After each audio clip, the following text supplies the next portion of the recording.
दरवर्षीप्रमाणे यंदाही जल्लोषात नव्या उत्साहात विघ्नहर्ता गणरायाचं घराघरात सार्वजनिक गणेश उत्सव मंडळात वाजत गाजत आगमन केले। या दरम्यान वरून राज्याची जोरदार हजेरी लावली असतानाही भाविकांचा उत्साह कायम असल्याचे पाहायला मिळाले। अशातच चांदूर बाजार तालुक्यातील अनेक गणेश मंडळ यांनी आपल्या वेगवेगळ्या पद्धतीने बाप्पाचे आगमन करून कार्यक्रम आयोजित। मात्र तालुक्यातील स्वामी गणेश मंडळ यांनी अनेक वर्षापासून जोपासलेली परंपरा कायम ठेवत इतर खर्च न करता गोरगरिबांना अन्न वस्त्र निवारा देऊन एक मोठा समाजवादी उपक्रम राबविला आहे। हा उपक्रम 16 वर्षापासून स्वामी गणेश मंडळ राबवित आहे। भुकेलेला अन्न वाटप करणे, तहानलेला पाणी देणे हा एक मदतीचा आधार देण्याचा संकल्प मंडळाने हाती घेतला आहे। याकरिता सागर बनके, मयूर कोडे, सुमित मोहोळ, आनंद अग्रवाल, ऋषी बनके, रोहित पणके, सौरभ डोंगरे, कुबेर माकोडे, गोपाल विजेकर यांनी पुढाकार घेऊन मदतीचा आधार दिला। याकरिता तालुक्यामध्ये कौतुकांचा वर्षाव झालेला पाहायला मिळत आहे।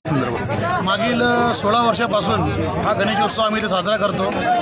आम्ही जेव्हा कॉलेजला होतो, फर्स्ट इयर सेकंड इयरला होतो, त्यावेळेसपासून आम्ही इथे गणपती उत्सव सुरू केला।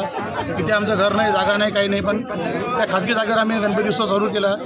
आणि हा महाप्रसाद मागील 16 वर्षापासून सुरू आहे। आधी आमच्याकडे बेसन भाकर आमच्याकडची प्रसिद्ध होती, पण आता त्या भाकरी वगैरे करायला बाया वगैरे मिळत नाही, त्या कारणानं आम्ही आता थोडं चेंज केलेलं आहे। आणि गोरगरीब लोकांच्या मुखी हा घास गेला पाहिजे, हा आमचा एक हेतू असतो। ही संकल्पना आपल्या मनामध्ये कशी काय आहे?